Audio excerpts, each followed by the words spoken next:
Hello everyone, today I'm going to tell you about other preparations. Different herbal preparations suit different ailments. Most of the following preparations provide localized relief. Steam inhalations, for example, help clear various respiratory complaints. Gargle and mouthwashes soothe sore throat and mouth ulcers. Massage oils can ease aching muscles, and skin washes relieve inflamed skin conditions. Steam inhalations. Steam inhalations are an effective way to clear catarrh and relieve sinusitis, hay fever, and bronchial asthma. The combination of steam and antiseptic ingredients clears the airways throughout the respiratory system. To make, pour 1 liter of freshly boiled water into a large bowl, add 5 to 10 drops of essential oil and stir well. Alternatively, make an infusion of 25 g of herb to 1 liter of water, brew for 15 minutes and pour into a bowl. Cover the head and bowl with a towel, close the eyes and inhale the steam for about 10 minutes or until the preparation cools. After a steam inhalation, it is advisable to stay in a warm room for 15 minutes to allow the airways to adjust and any catarrh to clear. Powder. Most dried herb material can be powdered using a pestle and mortar, or a coffee grinder, though it is often better to buy industrially ground powders that have a fine consistency. Powders are versatile but will decay more quickly than cut material. Store in the fridge in a closed container. Powders herbs can be added to foods, smoothie and drinks. To make beetroot and hawthorn leaf powders, for example, can be routinely added to food or a smoothie to maintain a healthy circulation and lower high blood pressure. Add 1/2 to 1 teaspoon of each and stir in well. Gargles and mouthwashes. Gargles and mouthwashes usually contain astringent herbs which tighten the mucous membranes of the mouth and throat. Astringent herbs such as rhatany and myrrh can be made more palatable and more effective for sore throats by adding a little licorice or a pinch of chili pepper to the preparation. As gargles and mouthwashes are made from infusions, decoctions, or diluted tinctures, they can generally be swallowed for internal treatment. Ensure you do not exceed the daily internal dose of a herb. To make an infusion but allow it to stand for 15 to 20 minutes in order to increase its astringency. Strain, then gargle or rinse the mouth with a cupful. Alternatively, use a decoction or dilute about 5 milliliters of the same way. Repeat as often as required unless specified. Pessaries and suppositories.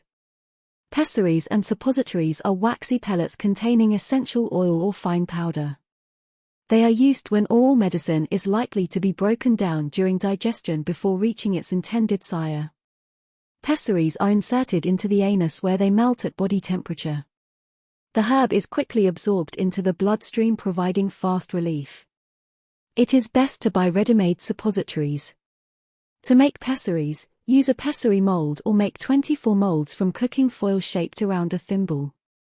Mix 10 g of soft syrup, 50 ml of glycerine and 40 milliliters of methylated spirits and pour into the molds.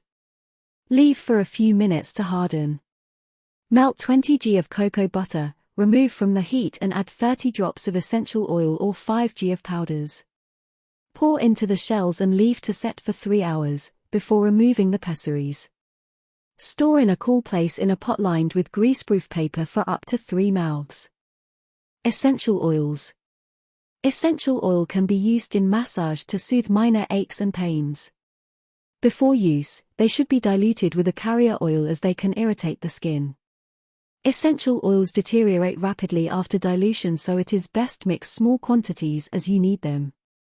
For massage, mix 5 to 10 drops of essential oil with 1 tablespoon of carrier oil, such as wheat germ or almond oil, and massage gently into the skin.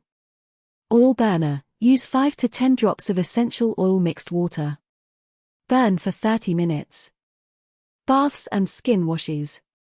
Herbal baths and skin washes can relieve many conditions including aching limbs and stuffy sinuses. They are made from diluted essential oil or infusions. Eye baths soothe sore, inflamed or irritated eyes. To make a herbal bath, add 500 milliliters of strained infusion or 5 to 10 drops of essential oil to a running bath. To make a skin wash, make an infusion, strain it and bathe the affected area. To make an eye bath, Make a small quantity of an infusion or use a herbal tea bag. Strain the liquid carefully into a sterilized eye bath filled with water that has just boiled. Allow to uncool and place the eye bath firmly over the eye. Tip the head back and bathe the eye by continuously blinking. Repeat up to 3 times a day. General cautions: eye baths should be very weak, so as not to sting the eyes. Always use boiled, cooled water in a sterilized container. Do not bathe eyes over a period of more than 2 to 3 weeks at a time.